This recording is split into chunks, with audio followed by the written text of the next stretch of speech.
আসসালামু আলাইকুম। সরকারি মৌলানা মোহাম্মদ আলী কলেজ কাকমারি টাঙ্গাইলের নির্বাচনী পরীক্ষার প্রশ্ন সমাধানে সবাইকে স্বাগত জানাচ্ছি। আমি এইসার হাবিব। আজকে আমরা তথ্য ও যোগাযোগ প্রযুক্তি পরীক্ষার প্রশ্ন সলভ করব। শুরুতেই রয়েছে বহু নির্বাচনী প্রশ্ন সমাধান। দেখো, বহু নির্বাচনী প্রশ্নের প্রথম যে প্রশ্নটি রয়েছে সেটি হলো চতুর্থ প্রজন্মের ভাষা 9 কোনটি? চতুর্থ প্রজন্মের ভাষা 9 কোনটি? এর প্রথম অপশনটা হচ্ছে সি। আমরা জানি সি প্রোগ্রাম বা সি ল্যাঙ্গুয়েজ যেটা রয়েছে এটা কিন্তু মূলত থার্ড জেনারেশন ল্যাঙ্গুয়েজ। এটা কি থার্ড জেনারেশন ল্যাঙ্গুয়েজ? তাহলে সি কিন্তু চতুর্থ প্রজন্মের ভাষা নয়। এরপরে একটি আইপি অ্যাড্রেসকে প্রকাশের জন্য মোট কতটি বিটের প্রয়োজন হয়? একটা আইপি অ্যাড্রেসের মধ্যে 4টা অংশ থাকে এবং এই 4টা অংশের প্রত্যেকটার মধ্যে 8 বিট করে থাকে। তাহলে টোটাল কত হলো? 4 8 32 বিট। তাহলে 32 বিটের প্রয়োজন হয়। এরপরে ইউটিএফ এর পূর্ণরূপ কি? এরপরের প্রশ্ন কি? ইউটিএফ এর পূর্ণরূপ কি? ইউটিএফ এর পূর্ণরূপ হচ্ছে ইউনিকোড ট্রান্সফরমেশন ফরম্যাট, অর্থাৎ ক নাম্বার অপশনটাই রাইট, ইউনিকোড ট্রান্সফরমেশন ফরম্যাট। এরপরে একটা উদ্দীপক রয়েছে, মানিক সাহেব মাল্টিমিডিয়া প্রজেক্টর ব্যবহার করে ক্লাস নেন। যে সকল শিক্ষার্থী ক্লাসে অনুপস্থিত থাকে তাদের অভিভাবকদের মাধ্যমে অনুপস্থিতির বিষয়টি অবহিত করা হয়। উদ্দীপকের আলোকে মানিক সাহেবের ক্লাস নেওয়ার সময় কোন ধরনের ডেটা ট্রান্সমিশন মোড ব্যবহৃত হয়েছে? এই প্রশ্নটা কিন্তু তোমাদের বইয়ের একেবারে ইম্পর্টেন্ট একটা প্রশ্ন, এই ডাটা ট্রান্সমিশন মোড থেকে, এবং এটা একই সাথে কুমিদিনী কলেজে এসেছিল, আবার এখানে কাকমারি কলেজের নির্বাচনী পরীক্ষাতেও কিন্তু আসছে। এবং এটা হবে সিমপ্লেক্স মোড। এটা হবে কি মোড? Simplex mode. আর অনুপস্থিতির বিষয়টি জানানোর জন্য ব্যবহৃত ডেটা ট্রান্সমিশন মোড হলো, দেখো এটা মাল্টিকাস্ট হয় আবার ইউনিকাস্ট হয়। দেখো এখানে টিচার থেকে স্টুডেন্টের মধ্যে ডেটাটা গেছে, তাই না? আবার টিচারের মধ্যে, তাহলে সেই হিসেবে এটা সিমপ্লেক্স। আবার টিচার থেকে তো সব স্টুডেন্টের মধ্যে যায় নাই। মনে করো যে এখানে S4 এর মধ্যে গেছে, S4 এর মধ্যে গেছে হয়তো S3, S4 এটা দিলাম, S5 এটা দিলাম, S5 এর মধ্যে গেছে কিন্তু S3-তে S4 এ যায় নাই। কারণ কি? এইগুলোর মধ্যে যারা অনুপস্থিত তাদের কাছে গেছে কেবলমাত্র। এই জন্য এটা কিন্তু মাল্টিকাস্টও হয়। মাল্টিকাস্টে হচ্ছে 1 থেকে স্পেসিফিক ইউজারের কাছ থেকে যাবে। এই জন্য এটার আনসার 1 আর 2 হবে, মাল্টিকাস্ট আর ইউনিকাস্ট। এরপরের প্রশ্ন হলো, বিশ্বগ্রাম ধারণার প্রধান উপাদান কি? বিশ্বগ্রাম ধারণার প্রধান উপাদান মূলত যোগাযোগ। বিশ্বগ্রাম ধারণার প্রধান উপাদান কি? মূলত যোগাযোগ। এরপর 7 নম্বর প্রশ্নটি খেয়াল করো, ফন্টের নাম পরিবর্তন করতে কোন অ্যাট্রিবিউট ব্যবহার করা হয়? এটা ফন্ট অ্যাট্রিবিউট ব্যবহার করা হয়। 16 লাইন এনকোডারের ক্ষেত্রে আউটপুট কত? দেখো 16 রে আমরা এইভাবে লিখতে পারি, 2 পাওয়ার 4 লিখতে পারি, এবং এইখানে যে পাওয়ার যেটা এটাই কিন্তু আউটপুট নির্দেশ করে, অর্থাৎ 4 হবে।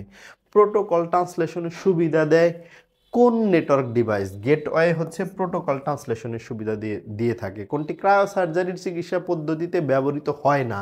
ক্রায়োসার্জারিতে কখনোই আল্ট্রাসাউন্ড ব্যবহার হয় না। কোনটি সি ভাষায় বৈধ চলক? সি ভাষায় মেইন এবং ক্যারেক্টার এই দুইটা চলক হিসেবে ব্যবহার করা যাবে না, কারণ এগুলা কিওয়ার্ড। আর মাই অ্যান্ড রোল এটা ব্যবহার করা যাবে, কিন্তু অ্যান্ড ব্যবহার করা যাবে না, অ্যান্ডের কারণে এটা ভুল আছে। এরপরে আন্ডারস্কোর ব্যবহার করা যাবে, এই জন্য ঘোড়া নাম্বারটা রাইট অ্যান্সার, মাই আন্ডারস্কোর রোল। এরপরে এর মান 1, বির মান 0 হলে এ এক্সক্লুসিভ বির মান কত? এ এক্সক্লুসিভ বির মান হচ্ছে, এটা এক্সঅর গেট, এবং এক্সঅর গেটে দুইটা ইনপুট ভিন্ন রকম হলে আউটপুট হয় 1, এজন্য রেজাল্ট হবে 1, অর্থাৎ খ নাম্বার।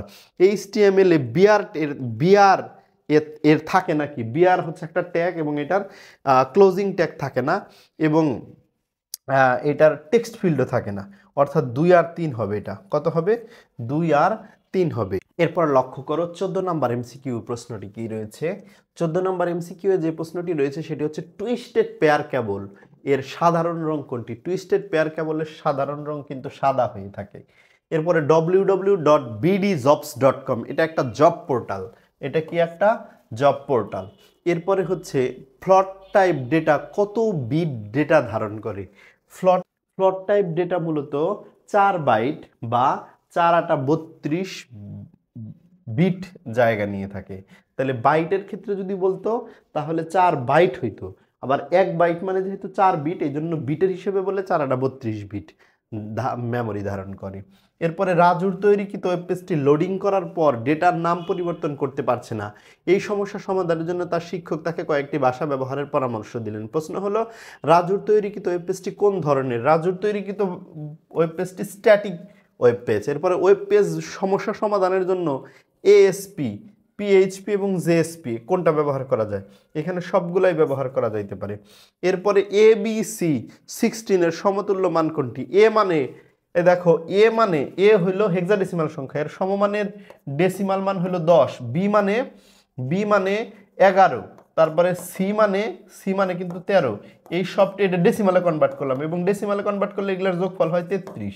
এর যোগফল কত হয়? 33। তাহলে রাইট অ্যান্সার হবে 33 ডেসিমালে। পরিবেশ সুরক্ষার ক্ষেত্রে কোনটি ব্যবহৃত হয়? পরিবেশ সুরক্ষার ক্ষেত্রে রোবোটিক্স, ন্যানোটেকনোলজি, বায়োইনফরমেটিক্স, জৈব প্রযুক্তি, মূলত জৈব প্রযুক্তি ব্যবহার করা যায়। মোবাইল সিম ক্রয়ের ক্ষেত্রে বায়োমেট্রিক্স পদ্ধতি ব্যবহার করা হয়ে থাকে। ওয়েব পেজে ছবি যুক্ত করার ট্যাগের সাথে কোন ট্যাগের মিল রয়েছে? মিল রয়েছে বিআর ট্যাগের। বিআর ট্যাগের কেন মিল রয়েছে?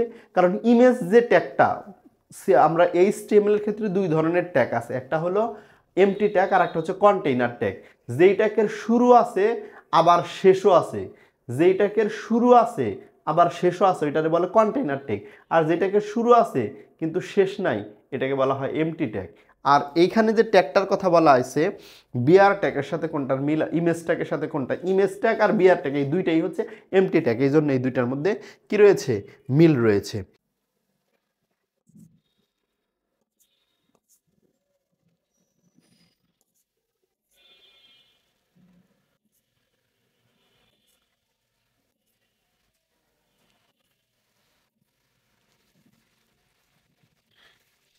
এরপর দেখো 23 নাম্বার এমসিকিউটি সলভ করতে যাই যদি, এখানে একটা গেট দেখতে পাচ্ছি আমরা।